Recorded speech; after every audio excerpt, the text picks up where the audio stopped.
Di tengah gemuruh dunia, ada suara halus yang perlahan hilang, suara jiwamu.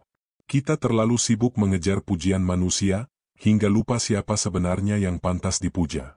Para sufi berkata, barang siapa mengenal dirinya, maka ia akan mengenal Tuhannya. Tapi bagaimana caranya? Bagaimana menemukan cahaya dalam gelapnya ambisi dan ego?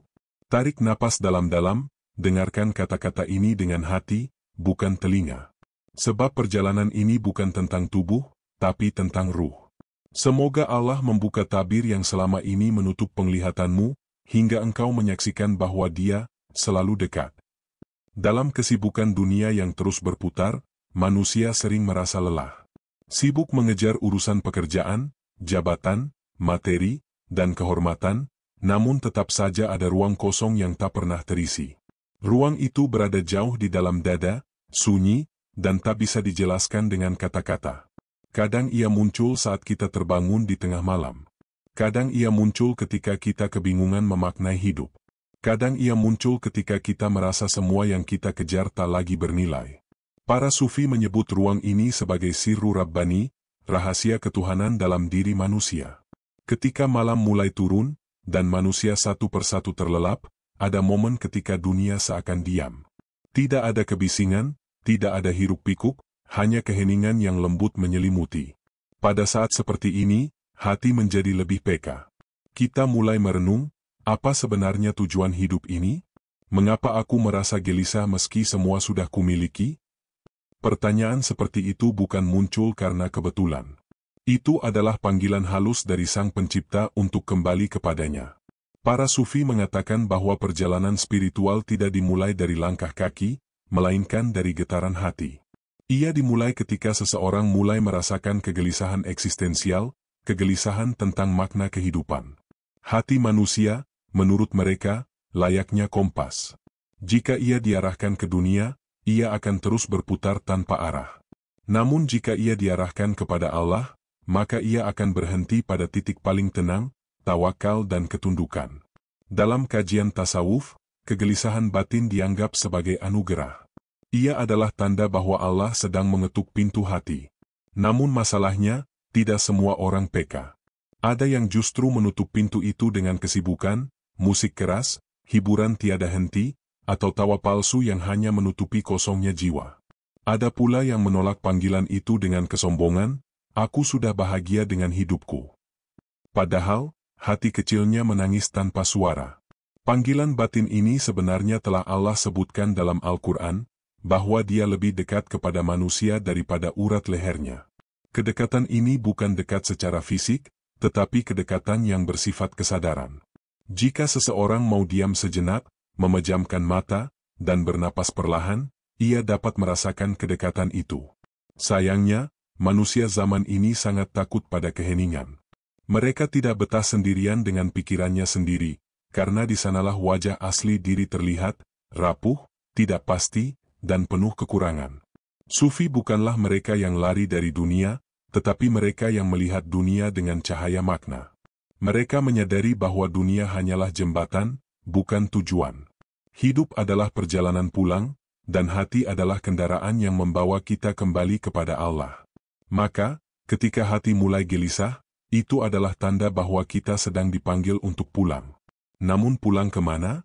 Pulang ke diri yang sejati. Pulang ke fitrah yang suci. Pulang kepada Allah yang menciptakan cinta. Pada pembukaan perjalanan ini, narator mengajak kita menunduk, meletakkan ego dan bertanya dengan jujur, siapakah aku sebenarnya? Pertanyaan ini terdengar sederhana, tetapi ia adalah pertanyaan paling sulit dalam hidup manusia. Karena banyak orang hidup dalam topeng pekerjaan, topeng status sosial, topeng gengsi. Ketika topeng itu dilepas, barulah terlihat diri yang sesungguhnya, manusia kecil, yang tak berdaya tanpa pertolongan Tuhannya. Perjalanan mengenal diri disebut oleh para sufi sebagai safarun nafs, perjalanan jiwa. Ia tidak bisa dipaksakan. Ia tidak bisa diburu. Ia harus dijalani dengan kelembutan, kesabaran, dan kejujuran. Dalam perjalanan ini, seorang hamba akan bertemu dengan rasa kecewa, takut, dan kegagalan. Namun semua itu bukan penghalang, justru itu adalah pintu. Karena pintu menuju Allah seringkali tersembunyi di balik rasa sakit. Ketika dunia mengecewakan, barulah hati mencari pegangan sejati. Pada tahap awal ini, seseorang mulai merasakan bahwa apa yang selama ini ia cari ternyata tidak ada di luar dirinya. Bukan pada rumah megah, bukan pada uang yang banyak, bukan pada pujian manusia. Semua itu hanya ilusi kebahagiaan. Kebahagiaan sejati hanya datang ketika hati menyatu dengan kehendak Allah. Disinilah peran tasawuf, menyadarkan manusia bahwa kebahagiaan bukan dicari, tetapi ditemukan ketika seseorang mengenal dirinya sendiri. Dengan penuh kelembutan, narator menutup bagian ini dengan sebuah refleksi. Jika engkau mendengar panggilan itu, jangan diam. Jika hatimu gelisah, jangan lari. Karena itulah panggilan cinta. Allah memanggilmu untuk kembali. Perjalanan masih panjang. Namun ketika langkah pertama telah dimulai, sejatinya kita sudah setengah sampai. Karena perjalanan spiritual bukan tentang jarak, tetapi tentang kesadaran. Para sufi selalu memulai perjalanan menuju Allah dengan satu perintah yang terdengar sederhana, kenalilah dirimu. Namun, siapa sebenarnya diri yang dimaksud? Apakah sekadar nama yang diberikan orang tua? Apakah pekerjaan yang kita banggakan? Ataukah status dan penampilan yang dilihat manusia? Tidak. Itu semua hanyalah lapisan luar, seperti baju yang suatu hari akan dilepas di hadapan Sang Pencipta. Dalam pandangan tasawuf, diri manusia terdiri dari dua sisi jasmani dan sisi ruhani. Jasmani adalah tubuh yang terlihat, sementara ruhani adalah jiwa yang menjadi penentu arah. Tubuh bisa bergerak tanpa jiwa, namun jiwa tak bisa hidup tanpa cahaya Tuhan. Para sufi menyebut jiwa ini sebagai ruh Rabbani, hembusan ilahi yang membuat manusia hidup, merasakan, dan mencari makna. Ketika seseorang melihat dirinya di cermin, ia hanya melihat bentuk luar, wajah, rambut, dan tubuh. Namun cermin fisik tidak pernah bisa memantulkan batin.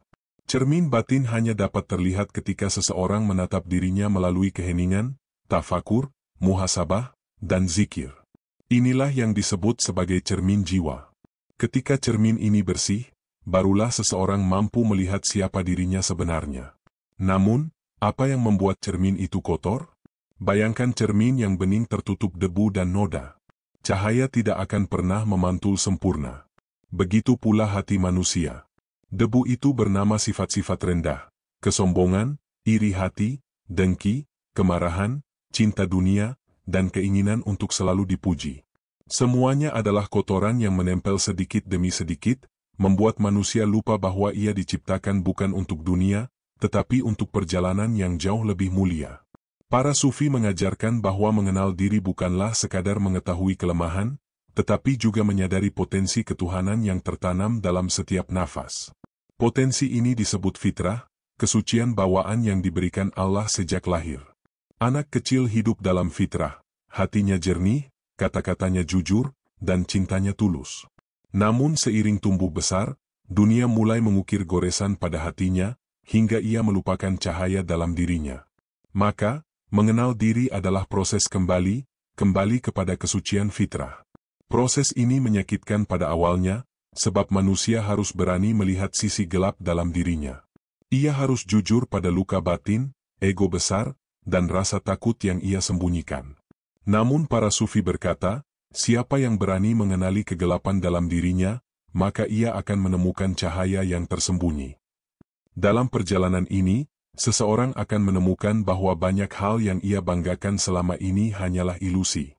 Kemewahan dunia yang membuat hati sombong hanya akan bertahan sementara. Bahkan tubuh yang kuat hari ini akan melemah esok hari. Lalu apa yang tersisa? Hanya hati, hanya amal, hanya kesadaran kepada Allah. Mengenal diri juga berarti memahami bahwa hati adalah amanah besar. Hati bukan hanya perasaan, hati adalah pusat kesadaran spiritual. Di sanalah Allah menitipkan rasa iman, cinta, rindu, dan ketenangan. Namun jika hati dibiarkan kosong, ia akan terisi oleh hal-hal duniawi yang merusaknya. Ibarat gelas, jika tidak diisi air jernih, ia akan diisi debu dan kotoran. Dalam sebuah hikmah sufi dikatakan, orang yang paling jauh dari Tuhan bukanlah yang tidak berilmu, melainkan yang tidak pernah merenung tentang dirinya. Renungan adalah makanan jiwa.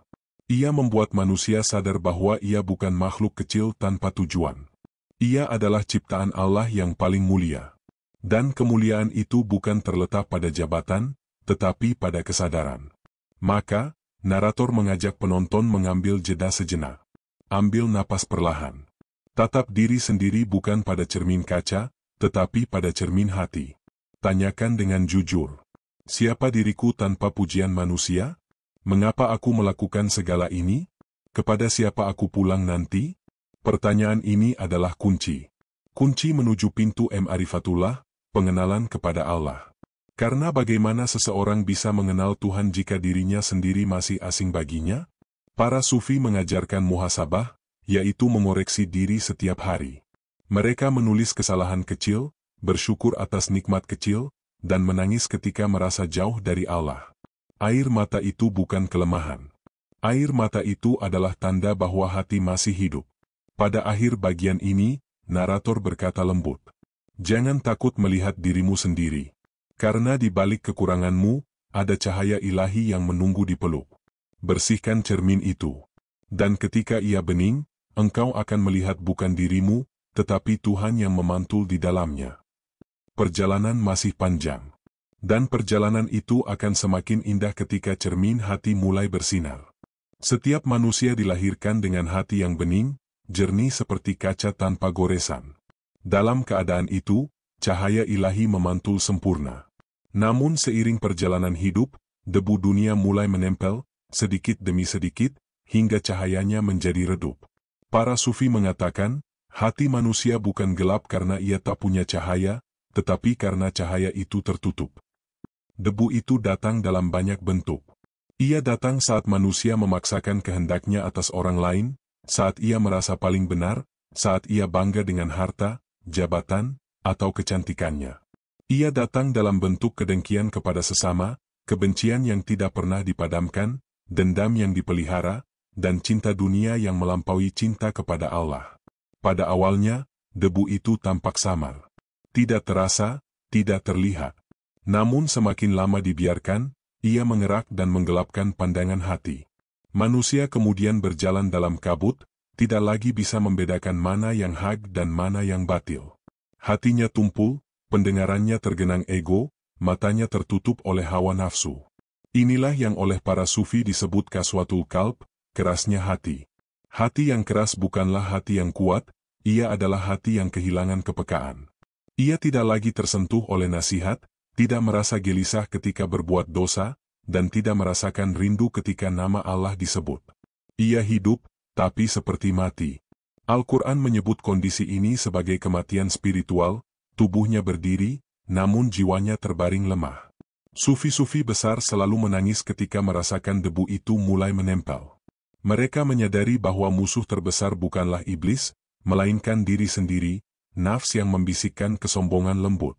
Kesombongan halus ini sering menyamar sebagai kebaikan. Ia membuat seseorang merasa amalnya sudah cukup, ilmunya sudah tinggi, dan ibadahnya sudah diterima. Padahal, justru disitulah awal keruntuhan batin. Lalu bagaimana membersihkan hati? Tasawuf mengajarkan sebuah proses yang disebut tazkiyatun nafs, penyucian jiwa. Proses ini bukan sekadar ritual, tetapi perjalanan batin yang melebur ego. Ia membutuhkan kesabaran, penemuan diri, dan kerendahan hati. Para sufi menerapkan beberapa langkah. Pertama, taubat. Taubat bukan hanya menyesal, tetapi kembali. Taubat berarti mengakui kelemahan diri, menangis karena jarak dengan Allah, dan memeluk kembali fitrah. Setiap tetes air mata taubat adalah air pembersih cermin hati. Kedua, zikir. Zikir adalah sapu lembut yang menghapus debu dunia. Ketika lidah menyebut Allah, hati mulai bergetar. Dan getaran itulah yang menggugurkan debu kesombongan dari permukaan jiwa. Zikir bukan sekadar ritual lisan, ia adalah napas spiritual yang menghidupkan batin. Ketiga, muhasabah. Setiap malam, para sufi mengevaluasi dirinya, apakah ada hati yang ia sakiti? Apakah ada perkataan yang melukai? Apakah ada kesombongan yang muncul? Mereka menuliskannya, lalu beristighfar hingga dada terasa ringan kembali. Muhasabah adalah cermin malam, ia memperlihatkan noda yang tak terlihat siang hari. Keempat, Ikhlas. Rahasia penyucian hati yang paling dalam adalah melepaskan harapan pujian. Jika seseorang berbuat kebaikan agar dilihat manusia, hatinya tidak akan pernah benar-benar bersih. Ikhlas adalah memurnikan niat hingga hanya Allah yang tersisa di dalamnya. Orang yang ikhlas berjalan tenang, karena ia tidak takut dicaci, dan tidak gila dipuji. Ketika hati mulai bersih, cahaya ilahi memancar kembali. Pandangan menjadi jernih, pikiran menjadi tenang, dan suara batin menjadi lembut. Ia mulai mudah memahami nasihat, mudah tersentuh oleh ayat-ayat Allah, dan mudah menangis ketika menyadari betapa kecil dirinya di hadapan Sang Pencipta. Sufi mengatakan, hati adalah rumah Allah. Jangan biarkan rumah itu kotor. Karena rumah yang kotor tidak akan pernah layak menjadi tempat singgah cahaya. Bersihkanlah setiap hari, setiap waktu, setiap tarikan napas. Hati yang bersih adalah magnet keberkahan. Ia menarik rahmat, ia memantulkan kasih, ia menyebarkan kedamaian bagi siapapun yang mendekat. Ketika hati bersih, seseorang tidak lagi sibuk melihat kesalahan orang lain. Ia lebih sibuk membersihkan dirinya sendiri. Ia tidak mudah tersinggung, tidak mudah marah, tidak mudah iri. Ia tersenyum pada takdir, dan menunduk pada perintah. Inilah tanda bahwa cermin hati telah kembali jernih. Jika dunia membuat hatimu gelap, berlarilah kembali kepada Allah. Bersihkan hatimu, karena di sanalah Dia menitipkan cahayanya. Jangan biarkan debu menutup kilau itu. Perjalanan masih berlanjut, dan semakin bersih hati, semakin terang jalan menuju Tuhan. Di dalam dada setiap manusia, ada ruang hening yang tidak pernah terisi dengan apapun selain nama Allah. Ruang itu seperti taman rahasia dalam jiwa, yang hanya mekar ketika disebut dengan zikir. Semakin jauh seseorang dari zikir, semakin layu taman itu, kehilangan warna, kehilangan aroma, kehilangan kehidupan. Namun ketika zikir mengalir melalui lisan dan hati, taman itu kembali hijau, teduh, dan menenangkan. Para sufi mengatakan bahwa zikir adalah makanan roh. Jika tubuh makan setiap hari, mengapa jiwa dibiarkan lapar sepanjang hidup? Jiwa yang kering akan memberontak, memunculkan kegelisahan, kecemasan tanpa sebab, dan kehampaan yang tak dapat dijelaskan. Banyak orang mencoba mengobati kehampaan itu dengan hiburan, uang, atau perhatian manusia. Namun kehampaan spiritual tidak akan pernah terisi oleh sesuatu yang fana. Hanya yang abadi yang dapat menyembuhkannya, Allah. Zikir bukan sekadar menggerakkan bibir. Ia adalah pertemuan rahasia antara hati hamba dan Tuhannya. Ketika seseorang berzikir dengan khusyuk, ia sedang mengetuk pintu langit. Dan Allah telah berjanji dalam firman-Nya, ingatlah kepadaku, niscaya aku ingat kepadamu. Betapa lembutnya janji itu. Betapa indahnya kedekatan itu. Ketika manusia menyebut nama Allah, berarti Allah menyebut namanya pula, dalam kemuliaannya. Dalam tasawuf, zikir dilakukan dengan napas teratur. Tarikan napas membawa ketenangan, hembusan napas membawa beban dunia pergi perlahan. Sufi mengajarkan, bernapaslah dengan kesadaran bahwa hidup ini adalah pinjaman. Setiap hembusan adalah pemberian. Setiap tarikan adalah kesempatan taubat. Karena suatu hari, napas terakhir akan datang tanpa peringatan. Zikir juga menghidupkan hati yang hampir mati. Hati yang sudah lama tidak terhubung pada Allah seperti lampu yang kehabisan cahaya. Gelap, dingin, dan tak lagi bergetar. Zikir adalah arus yang mengalirkan cahaya kehidupan kembali ke hati itu. Ia menembus lapisan-lapisan ego, membuka pintu keikhlasan, dan menangkis desakan nafsu yang liar. Semakin sering berzikir, semakin lembut hati seseorang. Para sufi menggambarkan hati manusia seperti rumah. Jika rumah itu kosong dan gelap, syaitan masuk dengan mudah. Namun ketika lampu zikir menyala, tidak ada ruang bagi kegelapan untuk tinggal. Rumah itu menjadi hangat, wangi, berisi doa-doa yang naik ke langit. Tanpa zikir, rumah itu perlahan akan dipenuhi debu kesia-siaan. Zikir juga membawa ketenangan yang tidak dapat diberikan dunia. Banyak orang mencari ketenangan di luar dirinya, di tempat wisata, di layar ponsel, dalam keramaian. Namun ketenangan sejati justru muncul ketika seseorang duduk sendiri, menundukkan kepala, menutup mata, dan menyebut nama Allah dalam diam. Di titik itu, dunia berhenti berisik. pikiran berhenti berlari, hati berhenti gelisah. Telah banyak manusia yang menangis ketika menemukan kedamaian ini, karena selama ini mereka mencari di tempat yang salah. Ada rahasia indah lainnya, zikir membersihkan air mata dari kotoran dunia. Air mata yang menetes saat menyebut nama Allah menjadi saksi cinta. Para sufi berkata, jika engkau menangis karena Allah, itu bukan air mata kelemahan, tapi bukti hidupnya hati. Dalam perjalanan spiritual, zikir adalah tali yang mengikat hamba kepada Tuhannya. Tanpa tali itu, jiwa hanyut dalam arus dunia. Namun ketika zikir menjadi kebiasaan, bahkan napas terasa berbeda. Langkah kaki menjadi ringan. Kata-kata menjadi lembut. Pandangan menjadi penuh kasih. Karena cahaya zikir memancar melalui wajah dan perilaku. Zikir yang paling tinggi adalah ketika seseorang tidak pernah lupa kepada Allah, bahkan ketika sibuk. Zikir seperti ini disebut zikir hafi, zikir tersembunyi. Bibir mungkin diam, namun hati terus memanggil namanya. Inilah keadaan para sufi sejati. Mereka berbicara, namun di dalam hatinya tetap ada suara lembut, Allah, Allah, Allah. Karena bagi mereka, diam tanpa Allah sama seperti mati. Narator kemudian mengajak dengan bisikan lembut. Cobalah duduk sejenak, tarik napas pelan, dan sebut namanya. Rasakan getaran lembut itu di dadamu. Itulah ruhmu yang sedang tersenyum. Zikir juga mendidik jiwa untuk ikhlas. Ketika seseorang menyebut nama Allah tanpa berharap pujian, ia telah memurnikan hatinya dari racun dunia. Zikir yang ikhlas mengalirkan cahaya ke seluruh tubuh, menenangkan urat saraf, merilekskan pikiran, dan menyembuhkan luka-luka batin yang tak terlihat. Pada akhirnya, zikir membawa seseorang pada kesadaran tertinggi, bahwa ia tidak pernah sendiri. Bahkan ketika semua orang menjauh, Allah selalu dekat. Bahkan ketika hati retak, Allah dapat mengobatinya.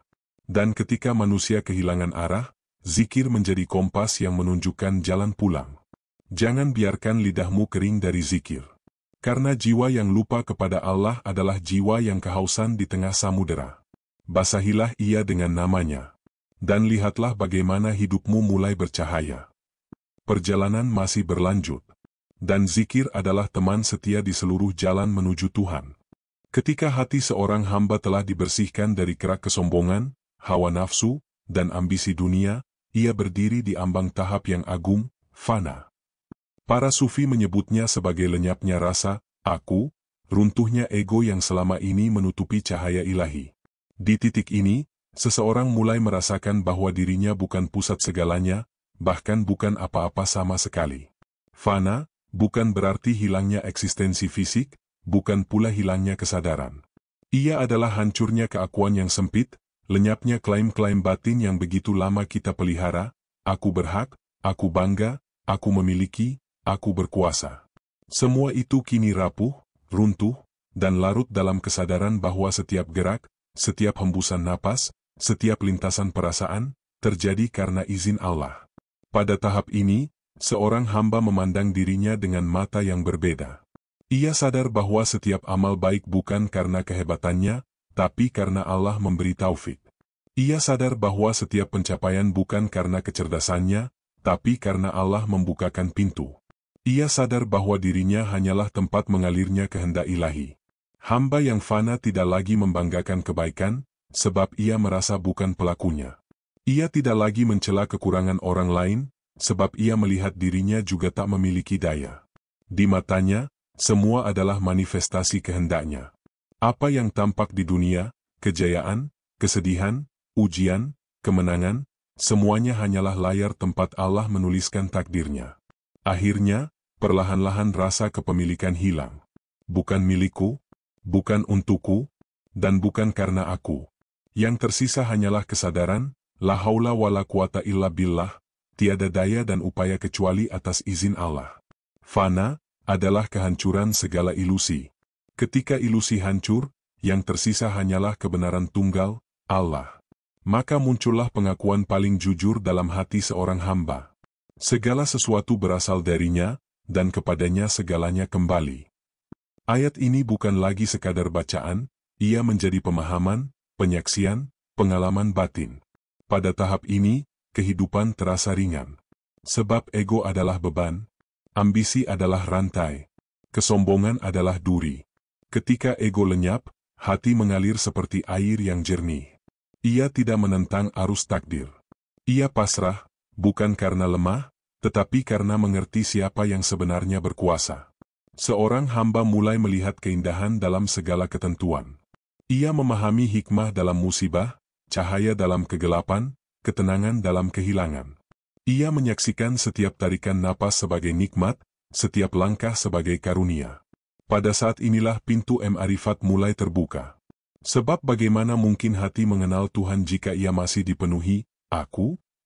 Bagaimana mungkin mata memandang kebesaran Allah jika ia masih terhijab kebesaran diri? Maka fana adalah solusi. Ia melebur ego hingga yang terlihat hanyalah wajah Tuhan dalam segala ciptaannya, dengan mata hati yang bersih dan jiwa yang tunduk penuh cinta. Dan ketika hamba mulai menyaksikan kebesaran itu, ia menangis. Bukan karena sedih, tetapi karena sadar, selama ini ia menepuk dada, padahal yang bekerja adalah Allah. Ia merasa hebat, padahal ia hanyalah bayangan kehendaknya. Sufi berkata, engkau tidak pernah bergerak sendirian. Allah lah yang menggerakkanmu. Di titik ini, hamba tidak menghilang, yang hilang hanyalah kesombongannya. Yang tinggal hanyalah Allah. Yang abadi hanyalah Allah. Yang berkuasa hanyalah Allah. Dan hati pun berbisik, hasbiallahu. Ketika hati seorang hamba telah dibersihkan dari kerak kesombongan, hawa nafsu, dan ambisi dunia, ia berdiri di ambang tahap yang agung, fana. Para sufi menyebutnya sebagai lenyapnya rasa, aku, runtuhnya ego yang selama ini menutupi cahaya ilahi. Di titik ini, seseorang mulai merasakan bahwa dirinya bukan pusat segalanya, bahkan bukan apa-apa sama sekali. Fana, bukan berarti hilangnya eksistensi fisik, bukan pula hilangnya kesadaran. Ia adalah hancurnya keakuan yang sempit, lenyapnya klaim-klaim batin yang begitu lama kita pelihara, aku berhak, aku bangga, aku memiliki, aku berkuasa. Semua itu kini rapuh, runtuh, dan larut dalam kesadaran bahwa setiap gerak, setiap hembusan napas, setiap lintasan perasaan, terjadi karena izin Allah. Pada tahap ini, seorang hamba memandang dirinya dengan mata yang berbeda. Ia sadar bahwa setiap amal baik bukan karena kehebatannya, tapi karena Allah memberi taufik. Ia sadar bahwa setiap pencapaian bukan karena kecerdasannya, tapi karena Allah membukakan pintu. Ia sadar bahwa dirinya hanyalah tempat mengalirnya kehendak ilahi. Hamba yang fana tidak lagi membanggakan kebaikan, sebab ia merasa bukan pelakunya. Ia tidak lagi mencela kekurangan orang lain, sebab ia melihat dirinya juga tak memiliki daya. Di matanya, semua adalah manifestasi kehendaknya. Apa yang tampak di dunia, kejayaan, kesedihan, ujian, kemenangan, semuanya hanyalah layar tempat Allah menuliskan takdirnya. Akhirnya, perlahan-lahan rasa kepemilikan hilang. Bukan milikku, bukan untukku, dan bukan karena aku. Yang tersisa hanyalah kesadaran, la haula wala quwata illa billah, tiada daya dan upaya kecuali atas izin Allah. Fana adalah kehancuran segala ilusi. Ketika ilusi hancur, yang tersisa hanyalah kebenaran tunggal, Allah. Maka muncullah pengakuan paling jujur dalam hati seorang hamba. Segala sesuatu berasal darinya, dan kepadanya segalanya kembali. Ayat ini bukan lagi sekadar bacaan, ia menjadi pemahaman, penyaksian, pengalaman batin. Pada tahap ini, kehidupan terasa ringan. Sebab ego adalah beban, ambisi adalah rantai, kesombongan adalah duri. Ketika ego lenyap, hati mengalir seperti air yang jernih. Ia tidak menentang arus takdir. Ia pasrah, bukan karena lemah, tetapi karena mengerti siapa yang sebenarnya berkuasa. Seorang hamba mulai melihat keindahan dalam segala ketentuan. Ia memahami hikmah dalam musibah, cahaya dalam kegelapan, ketenangan dalam kehilangan. Ia menyaksikan setiap tarikan napas sebagai nikmat, setiap langkah sebagai karunia. Pada saat inilah pintu ma'rifat mulai terbuka. Sebab bagaimana mungkin hati mengenal Tuhan jika ia masih dipenuhi aku? Bagaimana mungkin mata memandang kebesaran Allah, jika ia masih terhijab kebesaran diri? Maka fana adalah solusi. Ia melebur ego hingga yang terlihat hanyalah wajah Tuhan dalam segala ciptaannya, dengan mata hati yang bersih dan jiwa yang tunduk penuh cinta. Dan ketika hamba mulai menyaksikan kebesaran itu, ia menangis. Bukan karena sedih, tetapi karena sadar, selama ini ia menepuk dada, padahal yang bekerja adalah Allah. Ia merasa hebat, padahal ia hanyalah bayangan kehendaknya. Sufi berkata, "Engkau tidak pernah bergerak sendirian. Allah lah yang menggerakkanmu." Di titik ini, hamba tidak menghilang, yang hilang hanyalah kesombongannya. Yang tinggal hanyalah Allah. Yang abadi hanyalah Allah. Yang berkuasa hanyalah Allah. Dan hati pun berbisik, "Hasbiyallahu." Pada puncak perjalanan batin seorang hamba, setelah melalui muhasabah, tazkiyah, mujahadah, fana, dan baka, tibalah ia pada sebuah ranah yang tidak dapat dijelaskan dengan kata-kata, ma'rifat, mengenal Tuhan dengan cahaya hati. Inilah tahap yang menjadi inti dari seluruh pencarian sufi, tujuan agung dari perjalanan jiwa dalam gelapnya dunia, dan jawaban atas kehausan ruh yang selama ini merindukan sang asal. Ma'rifat bukan sekadar mengenal nama-nama Allah, juga bukan sekadar hafalan sifat-sifatnya. Ma'rifat adalah penyaksian cinta saat hati mengetahui bahwa hanya Allah yang layak dicintai, disembah, diharapkan, dan ditakuti. Pada tahap ini, seorang hamba tidak lagi merasa jauh. Ia merasakan kehadiran Allah dalam setiap denyut nadi, dalam setiap tarikan napas, dalam setiap bisikan hati. Ia memahami bahwa Tuhan tidak pernah meninggalkannya, hanyalah ia sendiri yang dulu lalai dan menutup pintu hatinya. Ma'rifat menyalakan cahaya lembut di dalam dada, cahaya yang tidak menyilaukan, tetapi menenangkan. Ia bukan ledakan emosional yang sesaat, melainkan ketenangan yang dalam dan menetap. Hati menjadi lahan subur bagi zikir, pikiran menjadi jernih dari syahwat, dan jiwa menjadi lapang terhadap takdir.